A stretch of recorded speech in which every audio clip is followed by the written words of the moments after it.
ಇದ್ದಾರೋ ಎಲ್ಲಿ ಅರೆಸ್ಟ್ ಮಾಡ್ತಿದ್ದಾರೆ ಅಂತ ಗೊತ್ತಾಗುತ್ತೋ ಅದಕ್ಕಿಂತ ಹಿಂದಿನ ಸ್ಟೇಷನ್ ಅಲ್ಲಿ ಇಳ್ಕೊಂಡ್ಬಿಡ್ತಿದ್ರು. ಇಳ್ಕೊಂಡು ದಿನಗಟ್ಲೆ ಕೆಲವರು 60 ಕಿಲೋಮೀಟರ್ 70 ಕಿಲೋಮೀಟರ್ ದೊಡ್ಡ ದೊಡ್ಡ ಗದ್ದೆಯಲ್ಲಿ ಕಬ್ಬಿನ ಗದ್ದೆಯಲ್ಲಿ ನಡ್ಕೊಂಡು ಹೋಗಿ ಗೊತ್ತಾಗದಂತೆ ಅಯೋಧ್ಯೆ ಸೇರಿಕೊಳ್ಳಲಿಕ್ಕೆ ಬೇಕಾಗಿರುವಂತ ಎಲ್ಲ ಪ್ರಯತ್ನಗಳನ್ನ ಮಾಡಿದರು. ಆಶ್ಚರ್ಯದ ಸಂಗತಿ ಏನು ಅಂತಂದ್ರೆ, ನಾಳೆ ಕಾರ ಸೇವೆ ಆರಂಭ ಆಗಬೇಕು. ಮುಲಾಯಂ ಸಿಂಗ್ ಹೇಳಿದ್ರು, ಯಾವ ಕಾರಣಕ್ಕೂ ಒಂದು ಹಕ್ಕಿ ಕೂಡ ಅಲ್ಲಿ ಹಾರದೇ ಇರೋ ತರ ನೋಡ್ಕೊಳ್ತೀನಿ ಅಂತ. ಅದ್ ಎಲ್ಲಿಂದ ಅಶೋಕ್ ಸಿಂಗಲ್ರು ಬಂದ್ರು ಅಂತ ಮುಲಾಯಂ ಸಿಂಗ್ರಿಗೂ ಗೊತ್ತಾಗಲಿಲ್ಲ. ಅಶೋಕ್ ಸಿಂಗಲ್ ಪ್ರೆಸ್ ಮೀಟ್ ಕರೆದ್ರು. ಆ ಪ್ರೆಸ್ ಮೀಟ್ ನಲ್ಲಿ ಕೂತ್ಕೊಂಡು ಹೇಳಿದ್ರು, ನಾಳೆ ಬೆಳಿಗ್ಗೆ ಹೇಳಿದಂತೆ ಕಾರ ಸೇವೆ ನಡೆಯುತ್ತೆ ಅಂತ ಅನೌನ್ಸ್ ಮಾಡಿದ್ರು. ನಿಶ್ಚಯ ಆಯ್ತು ಎಲ್ಲದರದ್ದು. ಮುಂದೇನಾಗತ್ತೆ ಅಂತ ಎಲ್ಲರೂ ಕಾಯ್ತಾ ಇದ್ರು. ಏನಾಗತ್ತೆ ಅಂತ ಯಾರಿಗೂ ಗೊತ್ತಿಲ್ಲ. ಜನ ಯಾರು ಇಲ್ಲ ಅಂತ ಬಹಳ ವಿಶ್ವಾಸದಿಂದ ಇದ್ದಂತ ಮುಲಾಯಂ ಸಿಂಗರಿಗೆ ವಿಶ್ವಾಸದಿಂದಿದ್ದಂತ ಆ ಮುಲಾಯಂ ಸಿಂಗರಿಗೆ ಒಂದೇನು ಪರಿಸ್ಥಿತಿ ಆಯ್ತು ಅಂತಂದ್ರೆ, ಆ ಜನ ಅಲ್ಲಿಂದ ಬಂದಾಗ ಎಲ್ಲಿಂದ ಬರ್ತಾರೆ ಅಂತ ಆತನಿಗೆ ಗೊತ್ತಿರಲಿಲ್ಲ. ಮಾರನೇ ದಿನ ಬೆಳಿಗ್ಗೆ ಹಾಗೆ ಅವ್ರು ಅನೌನ್ಸ್ ಮಾಡಿದ ನಂತರ 9:30ವರೆಗೂ ಏನಿಲ್ಲ, 10:10 ಅಷ್ಟೊತ್ತಿಗೆ ಉಮಾಭಾರತಿಯ ನೇತೃತ್ವದಲ್ಲಿ ಒಂದು ದೊಡ್ಡ ಪಡೆ ಘೋಷಣೆ ಕೂಗ್ಕೊಳ್ತಾ ಬಂತಂತೆ. ಘೋಷಣೆ ಏನಿತ್ತು ಗೊತ್ತಾ? ರಾಮ್ ಲಲ್ಲಾ ಹಮ್ ಆಯೆಂಗೆ ಮಂದಿರ್ ವಹಿ ಬನಾಯೆಂಗೆ ಅಂತ 90ರ ದಶಕದಲ್ಲಿ ಒಂದು ದೊಡ್ಡ ಪಡೆ ಘೋಷಣೆ ಕೂಗ್ಕೊಳ್ತಾ ಬಂತು. ಅವ್ರನ್ನ ಅಡ್ಡ ಹಾಕಿ ನಿಲ್ಲಿಸಿದ್ರು. ಈ ಕಡೆ ಮತ್ತೊಂದು ಪಡೆ ಇನ್ನೊಂದು ದಿಕ್ಕಿನಿಂದ ಬಂತು. 3-4 ಕಡೆಗಳಲ್ಲಿ ಪಡೆಗಳು ಬಂದಾಗ ಪೊಲೀಸರು ಅವರನ್ನ ಅಡ್ಡಗಟ್ಟುವಂತ ಪ್ರಯತ್ನವನ್ನ ಸಾಕಷ್ಟು ಮಾಡಿದ್ರು. ಎಷ್ಟು ಮಾಡಿದ್ರು ಕೂಡ ತಡಿಲಿಕ್ಕಾಗ್ಲಿಲ್ಲ. ಕೊನೆಗೆ ಪೊಲೀಸರ ಜೊತೆ ಜಟಾಪಟಿ ನಡ್ಲಿಕ್ಕೆ ಶುರುವಾಗಿತ್ತಲ್ಲ, ಆಗ ಪೊಲೀಸರಿಗೋಸ್ಕರ ಒಂದು ಘೋಷಣೆ ಹೇಳಿದ್ರಂತೆ, ಹಿಂದೂ ಹಿಂದೂ ಭಾಯಿ ಭಾಯಿ ಬೀಚ್ ಮೇ ವರದಿ ಕಹಾ ಸೆ ಆಯಿ. ವರದಿ ಅಂದ್ರೆ ಯೂನಿಫಾರ್ಮ್ ಅಂತ. ನಾನು ಹಿಂದೂ, ನೀನು ಹಿಂದೂ, ನೀನ್ ಪೊಲೀಸು, ನಾನ್ ರಾಮ್ ಭಕ್ತ, ನಾವಿಬ್ರು ಹಿಂದೂ ಕಣ, ಈ ಮಧ್ಯೆ ಯೂನಿಫಾರ್ಮ್ ಎಲ್ಲಿಂದ ಬಂತು ಅಂತ. ಎಂತ ಇಂಪ್ಯಾಕ್ಟ್ ಮಾಡ್ಬಿಡ್ತದು ಅಂತಂದ್ರೆ, ಪೊಲೀಸರು ನ್ಯೂಟ್ರಲ್ ಆಗಿ ಅವ್ರು ಏನು ಮಾಡೋ ಪ್ರಯತ್ನ ಆಗ್ಲಿಲ್ಲ. ಕೊನೆಗೆ ಎಲ್ಲರೂ ಆ ಜಾಗಕ್ಕೆ ಹೋದ್ರು. ಅವ್ರು ಏನ್ ಮಾಡ್ಬೇಕು ಅಂತ ಅನ್ಕೊಂಡಿದ್ರು ಅಷ್ಟನ್ನ ಮಾಡಿ ವಾಪಸ್ ಬಂದ್ರು. ಮಾರನೇ ದಿನ ಆ ಎಲ್ಲ ಟೋಟಲ್ ಪ್ರೊಟೆಕ್ಷನ್ ನಡುವೆ ತುಂಬಾ ಮುಂದಕ್ಕೆ ಹೋಗದೆ ವಾಪಸ್ ಬಂದ್ರು. ಮಾರನೇ ದಿನ ಸರಯೂ ನದಿಗೆ ಹೋಗ್ಬೇಕು ರೂಲ್ ಪ್ರಕಾರ. ಅಲ್ಲಿ ರಾಮಚರಿತ್ ಮಾನಸದ ಪಾರಾಯಣ ನಡೆಯುತ್ತೆ. ಎಲ್ಲರೂ ಸರಯೂನಲ್ಲಿ ಸ್ನಾನ ಮಾಡಬೇಕು. ಬರಬೇಕಾದ್ರೆ ಒಂದು ಇಡೀ ಮರಳನ್ನು ತಗೊಂಡು ಬರಬೇಕು ಅಂತ ಪ್ಲಾನ್ ಆಗಿತ್ತು. ಹಂಗೆ ಇವರೆಲ್ಲರೂ ಮಾರನೇ ದಿನ ದೊಡ್ಡ ಸಂಖ್ಯೆಯಲ್ಲಿ ಸರಯೂನಲ್ಲಿ ಸ್ನಾನ ಮಾಡಿದ್ರು. ಎಲ್ಲರೂ ರಾಮಚರಿತ್ ಮಾನಸ್ ಪಟ್ಟಣಕ್ಕೆ ಅಂತ ಕೂತಾಗ ಸರ್ಕಾರಕ್ಕೆ ಗಾಬರಿ ಆಗಿದ್ದು ಯಾವಾಗ ಅಂತಂದ್ರೆ, ದೊಡ್ಡ ದೊಡ್ಡ ಪೊಲೀಸ್ ಆಫೀಸರ್ಗಳು ಕೂಡ ರಾಮಚರಿತ್ ಮಾನಸ್ ಕೇಳಿ ಕೂತ್ಬಿಟ್ಟಿದ್ರು. ಸರ್ಕಾರ ಏನ್ ಮಾಡ್ತಾ ಗೊತ್ತಾಗ, ತಕ್ಷಣ ಈ ಪೊಲೀಸರನ್ನ ಅಲ್ಲಿಂದ ತೆಗೆದು ಅರೆ ಸೈನಿಕ ಪಡೆ CRPF ಅನ್ನ ಕರ್ಕೊಂಡು ಬಂದು ರಕ್ಷಣೆಗೆ ಅಂತ ನಿಯೋಜಿಸಿ. ಯಾವಾಗ ಅಲ್ಲಿಂದ ಟೋಟಲ್ ಅಷ್ಟು ಜನ ರಾಮಚರಿತ್ ಮಾನಸ್ ಮುಗಿಸ್ಕೊಂಡು ನಡ್ಕೊಂಡು ಹೋಗ್ಲಿಕ್ಕೆ ಅಂತ ಶುರು ಮಾಡಿದ್ರು, ಆಗ CRPF ಗೆ ಹೇಳಿ ಈ ದೇಶದಲ್ಲಿ ನಡಿಬಾರದಂತ ಒಂದು ಘಟನೆ ನಡೆದೋಯ್ತು. ರಾಮ ಭಕ್ತರ ಮೇಲೆ ಗೋಲಿಬಾರ್ ಮಾಡಲಾಯಿತು. ಗೋಲಿಬಾರು ಹೇಗೆ ಗೊತ್ತಾ ಮಿತ್ರರೇ, ಇವತ್ತಿನವರೆಗೂ ಸತ್ತವರ ಸಂಖ್ಯೆ ಎಷ್ಟು ಅನ್ನೋದರ ಲೆಕ್ಕ ಸಿಗಲಿಲ್ಲ. ಇವತ್ತಿನವರೆಗೂ ಸಿಕ್ಕಿಲ್ಲ. ವಿಶ್ವ ಹಿಂದೂ ಪರಿಷತ್ ಹೇಳುತ್ತೆ, ಅವತ್ತು ರಾತ್ರಿ ನಾವು ಸರಯೂ ನದಿನಲ್ಲಿ ಬೋಟ್ ತಗೊಂಡು ಹೋದ್ವಿ. ಕುತ್ತಿಗೆಗೆ ಮರಳಿನ ಚೀಲ ಕಟ್ಟಿ ಎಸೆದಿದ್ದ ಅನೇಕ ಶವಗಳಿದ್ವು. ಅವುಗಳನ್ನೆಲ್ಲ ತೆಗೆದ್ವಿ ನಾವು. ರಕ್ತ ಸಿಕ್ತವಾಗೋಗಿತ್ತು ಸರಯು. ಅವ್ರನ್ನೆಲ್ಲ ತಗೊಂಡು ಬಂದು 76 ಶವಗಳಿಗೆ ನಾವೇ ಅಂತ್ಯ ಸಂಸ್ಕಾರ ಮಾಡಿದ್ವಿ ಅಂತ ವಿಶ್ವ ಹಿಂದೂ ಪರಿಷತ್ ದಾಖಲೆ ಕೊಡುತ್ತೆ. ಅದು ಬಿಟ್ಟು ಅದಾದ ಅನೇಕ ದಿನಗಳವರೆಗೂ ಅನೇಕರ ಶವಗಳು ಬಿಲ್ಡಿಂಗ್ ನ ಹೊರಗೆ, ಯಾವುದೋ ಬಿಲ್ಡಿಂಗ್ ನಿಂದ ಮೇಲೆ ಎಸೆದಿದ್ದು, ಏನೆಲ್ಲ ಮಾಡಿದಂತ ಶವಗಳು ಸಿಗ್ತಾ ಇದ್ವು. ಕನಿಷ್ಠ ಪಕ್ಷ 150 ಜನ ಅಂತ ಹೇಳ್ತಾರೆ. ಆದರೆ ರಾಮ ಭಕ್ತರು ಯಾರಿದ್ದಾರೋ ಅವರುಗಳು ಹೇಳ್ತಾರೆ ಅದು 150 1050 ಗೊತ್ತಾಗಲಿಲ್ಲ. ಅನೇಕರು ಮನೆಯಿಂದ ಹೊರಟವರು ಅದಾದ ನಂತರ ಇವತ್ತಿನವರೆಗೂ ಮನೆಗೆ ವಾಪಸ್ ಬರಲಿಲ್ಲ ಅಂತ. ನನ್ಗೊಬ್ಬರು ತುಂಬಾ ಚೆನ್ನಾಗಿ ಗೊತ್ತಿದೆ. ಅವರು ಬೆಂಗಳೂರಿನ ಒಂದು ಟಿವಿ ಚಾನೆಲ್ ನ ಹೆಡ್ ಆಗಿದ್ದಾರೆ. ಅವ್ರು ಹೇಳಿದ್ರು, ಅವ್ರು ತೀರ್ಕೊಂಡ್ರು ಕೂಡ ಮೊನ್ನೆ, ಅವರ ಚಿಕ್ಕಪ್ಪ, ನನ್ನ ಅಂಕಲ್ ಹಿಂಗೆ ಹೋಗಿದ್ರು. ಸುಮಾರು 12 ವರ್ಷಗಳ ಕಾಲ ಅವ್ರು ಸಿಗಲೇ ಇಲ್ಲ, ಸತ್ತೋಗ್ಬಿಟ್ಟಿದ್ದಾರೆ ಅಂತ ನಾವು ಅನ್ಕೊಂಡಿದ್ವಿ. ಒನ್ ಫೈನ್ ಡೇ ಮನೆಗೆ ವಾಪಸ್ ಬಂದಾಗ ನಮ್ಗೆಲ್ಲ ಹಬ್ಬ ಆಗೋಗಿತ್ತು. ಈ ತರ ಎಷ್ಟು ಜನರ ಮನೆಗಳ ಕಥೆ ಆಗಿದೆಯೋ ನಮ್ಗೆ ಗೊತ್ತಿಲ್ಲ ಚಕ್ರವರ್ತಿ ಅವರೇ ಅಂತ. ಅಂದ್ರೆ ಈ ತರದ ಅನೇಕ ಅಸಂಖ್ಯರಿದ್ದಾರೆ. ಅಷ್ಟು ಕ್ರೂರವಾಗಿ ಆ ಸರ್ಕಾರ ಅವರನ್ನು ನಡೆಸ್ಕೊಳ್ತು. ಇಡೀ ದೇಶದಲ್ಲಿ ಬಹಳ ದೊಡ್ಡ ಆಂದೋಲನ. ರಾಮಭಕ್ತರ ಮೇಲಾಗಿರುವಂತ ಈ ಅತ್ಯಾಚಾರ ಇದೆಯಲ್ಲ, ಈ ದೇಶ ಸಹಿಸಿಕೊಳ್ಳಿಲ್ಲ ಮಿತ್ರರೆ. ಈ ದೇಶ ಅದಕ್ಕೊಂದು ಪ್ರತೀಕಾರ ಕೊಡಬೇಕು ಅಂತ ಸ್ಪಷ್ಟವಾಗಿ ನಿರ್ಣಯ ಮಾಡಿಕೊಂಡಿತ್ತು. ಆದರೆ ಸತ್ತವರನ್ನ ಹೇಗೆ ಸಂತೈಸೋದು, ಅವರ ಮನೆಗಳನ್ನ ಹೇಗೆ ಸಂತೈಸೋದು? ನಾನು ಇತ್ತೀಚೆಗೆ ಒಬ್ಬ ಸಂಘದ ಪ್ರಚಾರಕರನ್ನು ಕೇಳಿದೆ. ಒಬ್ಬ ಹುಡುಗನ ಮೇಲೆ, ನನ್ನ ಸಂಘಟನೆಯ ಒಬ್ಬ ಹುಡುಗನ ಮೇಲೆ ಕೇಸ್ ಆಗ್ಬಿಟ್ರೆ, FIR ಆಗ್ಬಿಟ್ರೆ, ಅವ್ರ ಮನೇಲಿ ತಂದೆ ತಾಯಿಗೆ ಮುಖ ತೋರಿಸೋದು ಕಷ್ಟ.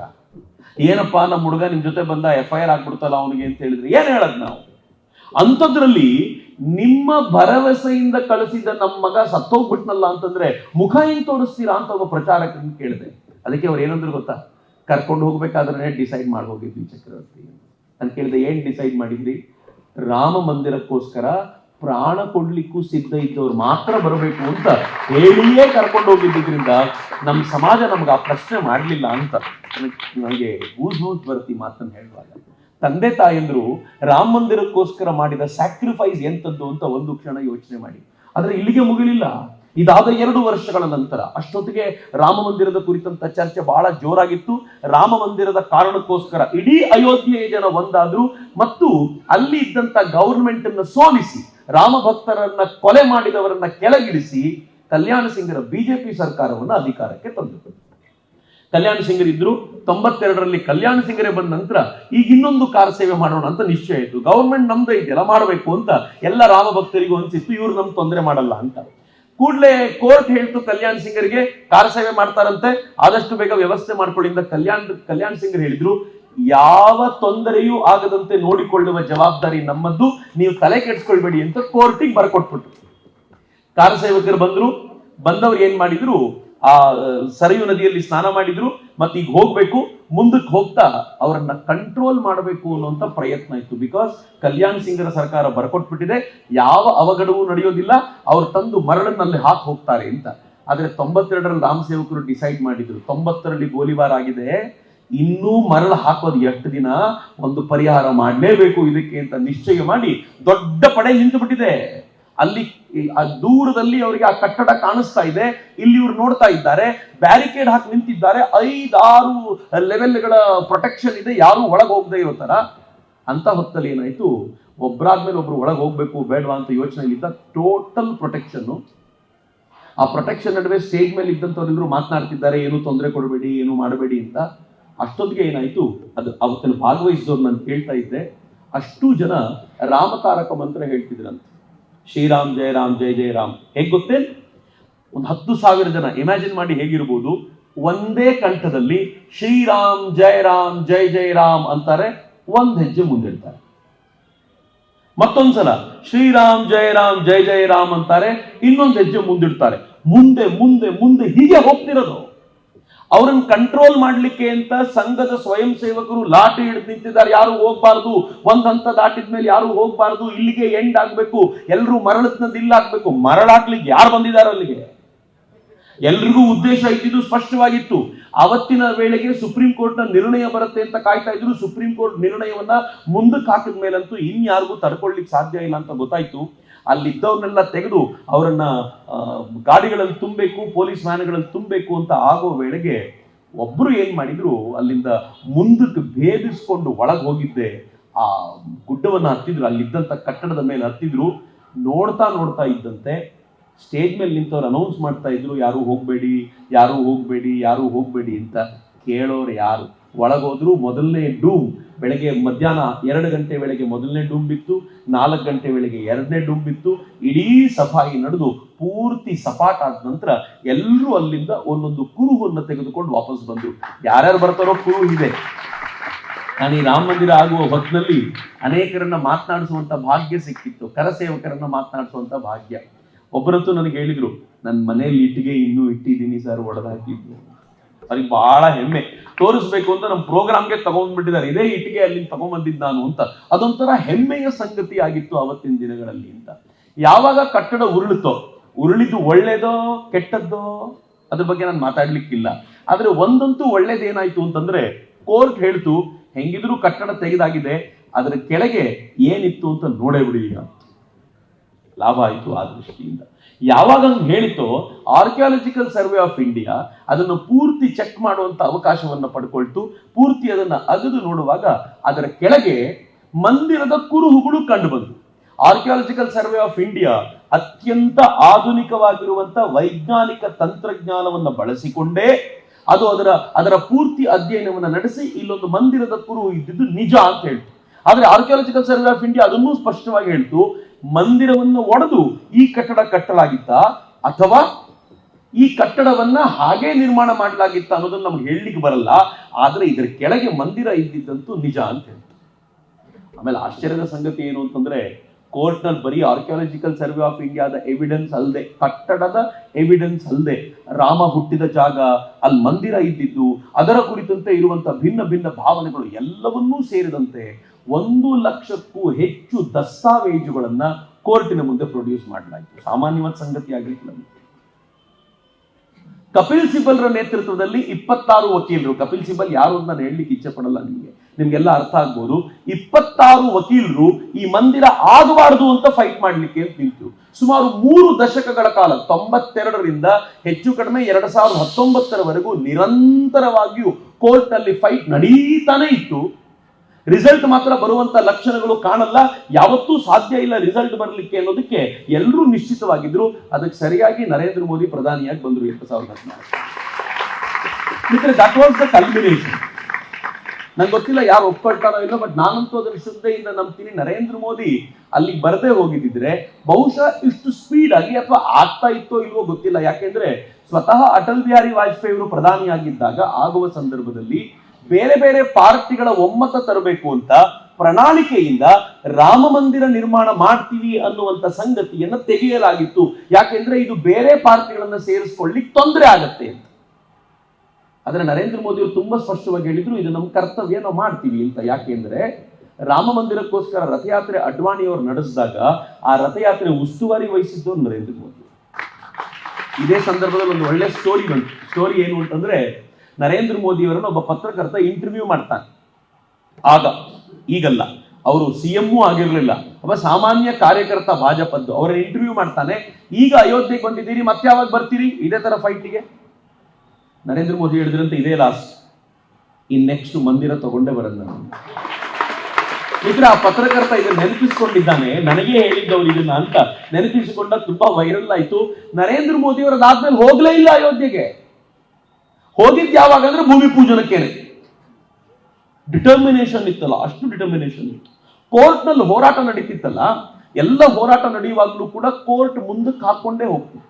ಪ್ರತಿ ಹಂತದಲ್ಲೂ ಏನಾದ್ರೂ ಹೇಳುದು. ಒಂದ್ ಹಂತದಲ್ಲಂತೂ ಕೋರ್ಟ್ ಏನ್ ಹೇಳ್ತು, ಈ ಇಡೀ ಇದನ್ನ ಈ ಮಕ್ಕಳಿಗೆ ಮಾಡಿಬಿಡ್ತಾರಲ್ಲ, ಗಲಾಟೆ ಮಾಡಿದ್ರೆ ನ್ಯಾಯ ಎಲ್ಲ ಬಿಡಪ್ಪ, ನಿನ್ಗರ್ಧ ನಿನ್ಗರ್ಧ ನಿನ್ಗರ್ಧ ಅಂತ ಕೊಟ್ಟು ಮುಗಿಸ್ತಾರಲ್ಲ, ಹಂಗೆ ಯಾರು 3 ಜನ ಇದಕ್ಕೋಸ್ಕರ ಹೋರಾಟ ಮಾಡ್ತಿದ್ರು, ಮೂವರಿಗೂ 3ನೇ ಒಂದು ಭಾಗ ಕೊಟ್ಟು, ಸಂಬಂಧವೇ ಇಲ್ಲ.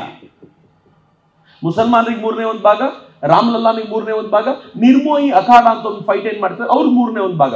ಸುಪ್ರೀಂ ಕೋರ್ಟ್ ಹತ್ರ ಹೋದಾಗ ಅದನ್ನ ತಡೆ ಹಾಕ್ಲಾಯ್ತು, ಅಲ್ಲಿ ನಿಲ್ತು, ಮತ್ತೆ ಚರ್ಚೆ ವಾದ ನಡೀತಾ ಇತ್ತು. ಕೊನೆಗೆ ಫೈನಲಿ ನರೇಂದ್ರ ಮೋದಿ ಅವರು ಬಂದ್ರು. ಅಂಡ್ ಭಗವಂತನ ಕೃಪೆ ಎಂತದ್ದು ಅಂತಂದ್ರೆ, ಅವರಿಗೆ ಟ್ರಸ್ಟೆಡ್ ಲೆಫ್ಟಿನೆಂಟ್ ಆಗಿ ಉತ್ತರ ಪ್ರದೇಶದಲ್ಲಿ ಯೋಗಿ ಆದಿತ್ಯನಾಥ್ ಬಂದ್ರು. ಮಿತ್ರ, ಇಬ್ರು ಇಲ್ಲದೆ ಹೋದ್ರೆ ಆಗ್ತಿರ್ಲಿಲ್ಲ. ನಾನು ಕೂಡ ಇದನ್ನು ಒಬ್ಬರಿಗೆ ಕ್ರೆಡಿಟ್ ಕೊಡಲ್ಲ, ಇಬ್ರು ಬೇಕಾಗಿತ್ತು. ಯಾಕೆ ಅಂತಂದ್ರೆ ಉತ್ತರ ಪ್ರದೇಶದ ಸರ್ಕಾರ ಸ್ವಲ್ಪ ಮಿಸುಕಾಟ ಮಾಡಿದ್ರೂ ಕೂಡ ಈ ಮಂದಿರ ನಮ್ಮ ಹತ್ರ ಮಾಡ್ಲಿಕ್ಕೆ ಆಗ್ತಿರ್ಲಿಲ್ಲ.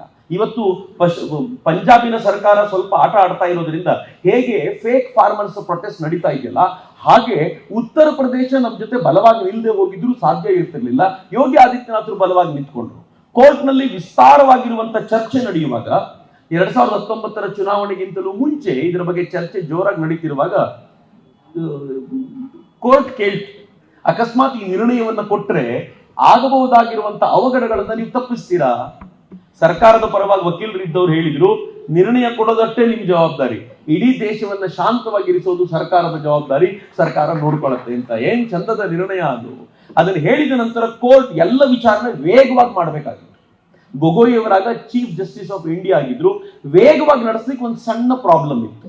ಪ್ರಾಬ್ಲಮ್ ಏನು ಅಂತಂದ್ರೆ, 1,00,000ಕ್ಕೂ ಹೆಚ್ಚು ದಸ್ತಾವೇಜುಗಳು ಭಿನ್ನ ಭಿನ್ನ ಭಾಷೆಯಲ್ಲಿತ್ತು. ಸಂಸ್ಕೃತದಲ್ಲಿದ್ವು, ಪಾಲಿಯಲ್ಲಿದ್ವು, ಪ್ರಾಕೃತದಲ್ಲಿದ್ವು, ಅಲ್ಲಿನ ಲೋಕಲ್ ಭಾಷೆಗಳಲ್ಲಿದ್ದವಿದ್ವು. ಇವೆಲ್ಲವನ್ನೂ ಕೂಡ ಇಂಗ್ಲಿಷಿಗೆ ತರ್ಜುಮೆ ಮಾಡಿ ಕೊಟ್ಟರೆ ಮಾತ್ರ ಕೋರ್ಟ್ ಪ್ರೊಸೀಡಿಂಗ್ಸ್ ಅಲ್ಲಿ ಯೂಸ್ ಆಗುತ್ತೆ ಅಂತ ಯೋಗಿ ಆದಿತ್ಯನಾಥ್ರು ಅಷ್ಟೂ ದಸ್ತಾವೇಜುಗಳನ್ನ 6 ತಿಂಗಳಲ್ಲಿ ಯುದ್ಧಕ್ಕೆ ಸಮನಾಗಿ ಅದನ್ನ ಟ್ರಾನ್ಸ್ಲೇಟ್ ಮಾಡೋರ ಹತ್ರ ಟ್ರಾನ್ಸ್ಲೇಟ್ ಮಾಡಿಸಿ ಕೋರ್ಟ್ ಮುಂದೆ ಇಟ್ಟು ಈ ಕೆಲಸನೂ ಮುಗಿಸಿದ್ದೀವಿ, ನೀವು ನಿರ್ಣಯ ಬೇಕು ಕೊಡಿ ಅಂತಂದು ಕೋರ್ಟ್ ಎಲ್ಲ ವಿಚಾರಣೆಯನ್ನ ನಡೆಸಿ ಫೈನಲಿ ಹೇಳ್ತು, ಈ 67 ಎಕರೆ ರಾಮನಿಗೆ ಸೇರಿತು. ಮಿತ್ರೆ, ರಾಮ ಮಂದಿರ ಸುಮ್ಮನೆ ಯಾವುದೋ ಒಂದು ಪಕ್ಷ ಬಂತು ಏನೋ ಆಗ್ಬಿಡ್ತು ಅಂತ ಆಗಿರೋದಲ್ಲ. ಕೋರ್ಟಿನ ಮೂಲಕ ಬಹಳ ಹೆಮ್ಮೆ ಪಡಬೇಕಾಗಿರುವಂತ ಸಂಗತಿ. ರಾಮ ಇಸ್ ಅ ಮಿತ್ ಅಂತ ಹೇಳ್ತಾರಲ್ಲ, ಅವನೊಂದು ದಂತಕತೆ, ಅವನು ಇದ್ನೋ ಇಲ್ವೋ ಗೊತ್ತಿಲ್ಲ ಅಂತ ಹೇಳುವವರಿಗೂ ಕೂಡ ಕಪಾಳ ಮೋಕ್ಷ ಆಗುವಂತೆ ಕೋರ್ಟ್ ಹೇಳ್ತು, ರಾಮ ಹುಟ್ಟಿದ್ದು ಇಲ್ಲೇ. ಅಂದ್ರೆ ನಾವು ಸಾಬೀತು ಮಾಡಿದ್ವಿ, ಹೌದಪ್ಪ ರಾಮ ಇದ್ದ, ರಾಮ ಹುಟ್ಟಿದ್ದ, ಅವನು ಹುಟ್ಟಿದ ಜಾಗ ಇಲ್ಲೇ ಇದೆ ಅನ್ನೋದನ್ನು ಸಾಬೀತು ಮಾಡಿ ಆ ಜಾಗದಲ್ಲಿ ರಾಮ ಮಂದಿರಕ್ಕೆ ಇದ್ದಂತ 67 ಎಕರೆ ಭೂಮಿಯನ್ನ ಸರ್ಕಾರಕ್ಕೆ ವಹಿಸಿಕೊಡ್ಲಾಯ್ತು. ಆದ್ರೆ ಒಂದು ಕೇಳ್ಕೊಳ್ತು ಕೋರ್ಟ್, ಇಷ್ಟು ದಿನ ಅಲ್ಲಿ ಕಟ್ಟಡ ಇದ್ದಿದ್ರಿಂದ ಒಂದು 5 ಎಕರೆ ಜಮೀನನ್ನ ಅಯೋಧ್ಯೆಯಲ್ಲಿ ಕೊಡಿ. ಹೋಯ್ತು, ಅಯೋಧ್ಯೆಯಲ್ಲಿ 5 ಎಕರೆ ಜಮೀನು ಮುಸಲ್ಮಾನರಿಗೆ ಮಸೀದಿ ಕಟ್ಲಿಕ್ಕೆ ಕೊಡಿ ಅಂತಂದ್ರೆ ಯೋಗಿ ಆದಿತ್ಯನಾಥ್ ಏನ್ ಮಾಡಿದ್ರು ಗೊತ್ತಾ? ಅಯೋಧ್ಯೆ ಅಂತಂದ್ರೆ ಅಯೋಧ್ಯೆ ನಗರ ಅಲ್ಲ, ಅಯೋಧ್ಯೆ ಜಿಲ್ಲೆ ಅಂತ ಫೈಜಾಬಾದ್ನ ಜಿಲ್ಲೆಯ ಒಂದು ತುದಿಯಲ್ಲಿ ಮೊದಲೇ ಇದ್ದಂತ ಜಾಗದಲ್ಲಿ ಇನ್ನೊಂದು 5 ಎಕರೆ ಸೇರಿಸಿ ಅವರಿಗೆ ಕೊಟ್ಟು ಆ ಕೆಲಸವನ್ನು ಯೋಗಿ ಆದಿತ್ಯನಾಥ್ ಮುಗಿಸಿ ಫೈನಲಿ ಈ ಮಂದಿರಕ್ಕೆ ಭೂಮಿ ಪೂಜನಕ್ಕೆ ಅಂತ ನರೇಂದ್ರ ಮೋದಿ ಬಂದ್ರಲ್ಲ, ಭೂಮಿ ಪೂಜನಕ್ಕೆ ಅಂತ ಬಂದ ನರೇಂದ್ರ ಮೋದಿ ಆ ಮಂದಿರದ ಪ್ರತಿಕೃತಿಯನ್ನು ನೋಡಿ ಹೇಳಿದ್ರಂತೆ, 500 ವರ್ಷಗಳ ಹೋರಾಟ ಇಷ್ಟು ಚಿಕ್ಕ ಮಂದಿರನ ಇದನ್ನು ಡಬಲ್ ಮಾಡಿ. ಕರೆಕ್ಟ್ ಅಲ್ವೇನ್ರಿ? ಚಿಕ್ಕ ಮಂದಿರ ಯಾಕೆ ಇಷ್ಟು ಫೈಟ್ ಆದ್ಮೇಲೆ ಆ ಮಂದಿರವನ್ನು ಡಬಲ್ ಮಾಡಬೇಕು, ಇದ್ದ ಮಂದಿರಕ್ಕೆ ಇನ್ನೊಂದಷ್ಟು ಸ್ಟ್ರಕ್ಚರ್ಗಳನ್ನು ಸೇರಿಸಿ ಅದನ್ನು ವಿಸ್ತಾರ ಮಾಡಬೇಕು ಅಂತ ನಿಶ್ಚಯ ಮಾಡಲಾಯಿತು. ಆ ಮಂದಿರಕ್ಕೆ ದುಡ್ಡು ಎಲ್ಲಿಂದ ಬರಬೇಕು ಅಂತ ನಿಮ್ಗೆ ನೆನಪಿರ್ಬೇಕು, ಸೋಮನಾಥ ಮಂದಿರ ಗುಜರಾತ್ ನಲ್ಲಿರುವಂತ ಸೋಮನಾಥ ಮಂದಿರವು ಹೀಗೆ ನಿರಂತರ 17 ಬಾರಿ ಆಕ್ರಮಣಕ್ಕೆ ಒಳಗಾದಂತ ಮಂದಿರ. ಅದು ಈ ಮಂದಿರ ಆಕ್ರಮಣಕ್ಕೊಳಗಾಗಿ ಧ್ವಂಸಗೊಂಡಿದ್ದಾಗ ಸ್ವಾತಂತ್ರ್ಯ ನಂತರ ಸರ್ದಾರ್ ಪಟೇಲ್ರು ಅದನ್ನ ಪುನರ್ ನಿರ್ಮಾಣ ಮಾಡಬೇಕು ಅಂತ ಪ್ರಯತ್ನ ಪಟ್ಟಾಗ ಜವಾಹರ್ಲಾಲ್ ನೆಹರು ಹೇಳಿದ್ರು ಈ ಮಂದಿರದ ಪುನರ್ ನಿರ್ಮಾಣ ಆಗಬಾರದು. ಸರ್ದಾರ್ ಪಟೇಲ್ರು ಗಲಾಟೆ ಹೇಳಿದ್ರು ಆಗ್ಲೇಬೇಕು ಅಂತ. ಆಗ ಜವಾಹರ್ಲಾಲ್ ನೆಹರು ಹೇಳಿದ್ರು ಮಾಡೋದೇ ಆದ್ರೆ ಸರ್ಕಾರದಿಂದ 1 ಪೈಸಾ ಕೊಡಲ್ಲ ನಾನು ಈ ಮಂದಿರಕ್ಕೆ ಅಂತ. ಏನ್ ಧಾರ್ಷ್ಟ್ಯ! ಪಟೇಲ್ರಿಗೆ ಬಹಳ ಕೋಪ ಇತ್ತು. ಮಹಾತ್ಮ ಗಾಂಧೀಜಿ ಸಮಾಧಾನ ಮಾಡಿ ಹೇಳಿದ್ರಂತೆ, ನಮ್ಮ ಮಂದಿರ ಸರ್ಕಾರದ ದುಡ್ಡು ಯಾಕೋ, ಜನರ ದುಡ್ಡಲ್ಲಿ ಕಟ್ಟೋಣ ಅಂತ. ಸ್ವಾಭಿಮಾನದ ಸಂಗತಿಯಾಗಿ ನನಗೂ ಅದು ಬಹಳ ಇಷ್ಟ ಆಯ್ತು. ಅವಾಗ ಕೋಪ ಬರ್ತಿತ್ತು, ಬಟ್ ಈಗ ನನಗನ್ಸುತ್ತೆ ಕರೆಕ್ಟ್ ಆಗಿದೆ. ನಾವು ಯಾರ ಮುಂದೆ ಕೈ ಚಾಚಿದವರಲ್ಲ. ಬಹುಶಃ ಅದೇ ರೂಲ್ ಇಲ್ಲಿ ಅಪ್ಲೈ ಮಾಡಿದ್ರು. ಸರ್ಕಾರವನ್ನು ಟ್ರಸ್ಟ್ ಮಾಡ್ತು, 1 ರೂಪಾಯಿ ಕೊಡ್ತು ಟ್ರಸ್ಟಿಗೆ. ತೆರಿಗೆ ಹಣ 1 ರೂಪಾಯಿ ಮಾತ್ರ. ಉಳಿದ 3.5 ಸಾವಿರ ಕೋಟಿ ರೂಪಾಯಿ ಯಾರು ಕೊಟ್ರು ಅಂತಂದ್ರೆ ಈ ನಾಡಿನ ಹಿಂದೂ ಸಮಾಜ ಕೊಟ್ಟು ಅನ್ನೋದು ಬಹಳ ಎಲ್ಲರೂ ಕೊಟ್ಟಿದ್ದಾರೆ. ಯಾರ್ಯಾರು ನಾನು ಯಾಕೆ ಈ ನಾಡಿನ ಹಿಂದೂ ಸಮಾಜ ಮುಸಲ್ಮಾನರು ಕೊಟ್ಟಿಲ್ವಾ ಅಂತ ಕೇಳ್ಬೋದು. ಹಾಗೆ ಶ್ರದ್ಧೆಯಿಂದ ರಾಮನನ್ನ ತನ್ನ ಪೂರ್ವಜ ಅಂತ ಭಾವಿಸುವ ಮುಸಲ್ಮಾನನೂ ಕೂಡ ಈ ರಾಷ್ಟ್ರದ ಹಿಂದೂ ಅಂತ ನಾನು ಬಹಳ ಶ್ರದ್ಧೆಯಿಂದ ಭಾವಿಸ್ತೀನಿ. ಯಾಕೆಂದ್ರೆ ಅವನಿಗೂ ರಾಮನೇ ಪೂರ್ವಜ ಅಂತ ಅವನಿಗೆ ಅದು ಅರ್ಥ ಆಗಿದೆ ಅನ್ನೋ ಕಾರಣಕ್ಕೋಸ್ಕರ ಕೊಟ್ಟರು. ಅದರಲ್ಲಿ 1800 ಕೋಟಿ ರೂಪಾಯಿಯಲ್ಲಿ ಭವ್ಯವಾಗಿ ನಿಲ್ತು. ಇವತ್ತು ಹೆಮ್ಮೆಯಿಂದ ಬಹಳ ಜನ ಬಂದು ನಮ್ಗೆ ಬುದ್ಧಿವಾದ ಹೇಳ್ತಾರಲ್ಲ, ರಾಮ ಮಂದಿರದ ಬದಲು ಒಂದು ಹಾಸ್ಪಿಟಲ್ ಕಟ್ಟಿದ್ರೆ ಎಷ್ಟು ಚೆನ್ನಾಗಿರ್ತಿತ್ತು, ರಾಮ ಮಂದಿರದ ಬದಲು ಒಂದು ಸ್ಕೂಲ್ ಕಟ್ಟಿದ್ರೆ. ಎಲ್ಲ ಬುದ್ಧಿವಾದ ನಮ್ಗೆ ರೀ, ಬೇರೆ ಯಾರಿಗೂ ಬುದ್ಧಿವಾದ ಹೇಳೋರಿಲ್ಲ. ದೀಪಾವಳಿ ದಿನ ಪಟಾಕಿ ಹೊಡೆದ್ರೆ ಪರಿಸರ ಹಾಳಾಗುತ್ತೆ. ಒಬ್ಬ ಕ್ರಿಕೆಟರ್ ಬಂದು ಹೇಳ್ತಾನೆ, ಅವನು ಕ್ರಿಕೆಟ್ ಆಡ್ತಾನೆ ಚೆನ್ನಾಗಿ, ಅದಕ್ಕೋಸ್ಕರ ಕ್ರಿಕೆಟ್ ಆಡ್ತಾನೆ ಅನ್ನೋ ಕಾರಣಕ್ಕೋಸ್ಕರ ಅವನು ಬಂದು ಹೇಳುದು ದೀಪಾವಳಿ ದಿನ ಪಟಾಕಿ ಹೊಡಿಬೇಡಿ, ಪರಿಸರ ಹಾಳಾಗುತ್ತೆ, ನಾಯಿಗಳಿಗೆ ಹಾರ್ಟ್ ಅಟ್ಯಾಕ್ ಆಗುತ್ತಂತ. ಬಾಬಾ, ಇವನ್ ಸೆಂಚುರಿ ಹೊಡೆದ್ರೆ ಪಟಾಕಿ ಹೊಡಿಬೇಕು, ಅವಾಗೇನು ತೊಂದರೆ ಇಲ್ಲ. ಅವತ್ತು ಪರಿಸರ ಹೇಳುತ್ತೆ ಇವತ್ತು ನಾನೇನು ಹಾಳಾಗಲ್ಲ, ಯಾಕೆಂದ್ರೆ ನೀನ್ ಸೆಂಚುರಿ ಹೊಡೆದಿರೋಕ್ಕೆ ಪಟಾಕಿ ಹೊಡೆದಿರೋದಲ್ಲ, ದೀಪಾವಳಿ ದಿನ ಮಾತ್ರ ನಾನು ಹಾಳಾಗ್ತೀನಿ ಅಂತ ಪರಿಸರ ಹೇಳುತ್ತಾ. ಆದ್ರೆ ಬುದ್ಧಿವಾದ ನಮಗ ಮಾತ್ರ, ಸ್ಕೂಲ್ ಕಟ್ಟಿ ಅಂತ ನಮಗೆ ಮಾತ್ರ ಐಡಿಯಾ ಕೊಡೋದು. ಆದ್ರೆ ಇವತ್ತಿನ ಹಿಂದೂ ಬಹಳ ಚುರುಕಾಗಿದ್ದಾನೆ, ಇದನ್ನೆಲ್ಲ ಎದುರಿಸೋದು ಅವನಿಗೆ ಬಹಳ ಚೆನ್ನಾಗಿ ಗೊತ್ತಿದೆ. ಆದ್ರೆ ನನಗೆ ಈ ದೇಶದ ಪ್ರಧಾನಿ ಮೇಲೆ ಬಹಳ ಗೌರವ ಇದೆ. ಯಾಕೆ ಅಂತಂದ್ರೆ ಸುಮ್ನೆ ರಾಮ ಮಂದಿರ ಕಟ್ಟಿಲ್ಲ ರೀ. ಈ ದೇಶದ 50 ಕೋಟಿ ಜನರಿಗೆ ಆಯುಷ್ಮಾನ್ ಭಾರತ್ನ ಹೆಸರಲ್ಲಿ ಉಚಿತ ಚಿಕಿತ್ಸೆ 5 ಲಕ್ಷ ರೂಪಾಯಿವರೆಗೆ ಕೊಡ್ತೀನಿ ಅಂತ ಹೇಳಿದ ಮೇಲೆನೆ ರಾಮ ಮಂದಿರ ಕಟ್ಟಿರೋದು. ಈ ದೇಶದಲ್ಲಿ ನ್ಯಾಷನಲ್ ಎಜುಕೇಶನ್ ಪಾಲಿಸಿಯನ್ನ ಜಾರಿಗೆ ತೆಗೆದುಕೊಂಡು ಬಂದು ಶ್ರೇಷ್ಠ ಶಿಕ್ಷಣವನ್ನ ಎಲ್ರಿಗೂ ತಲುಪಿಸುವ ಭರವಸೆಯನ್ನು ಕೊಟ್ಟ ಮೇಲೆನೆ ರಾಮ ಮಂದಿರ ಕಟ್ಟಿರೋದು ನಾವು. ಈ ದೇಶದಲ್ಲಿ 4 ಕೋಟಿಗೂ ಹೆಚ್ಚು ಬಡವರಿಗೆ ಮನೆಗಳನ್ನ ಕಟ್ಟಿಕೊಟ್ಟ ನಂತರವೇ ರಾಮ ಮಂದಿರವನ್ನು ಕಟ್ಟಿರೋದು.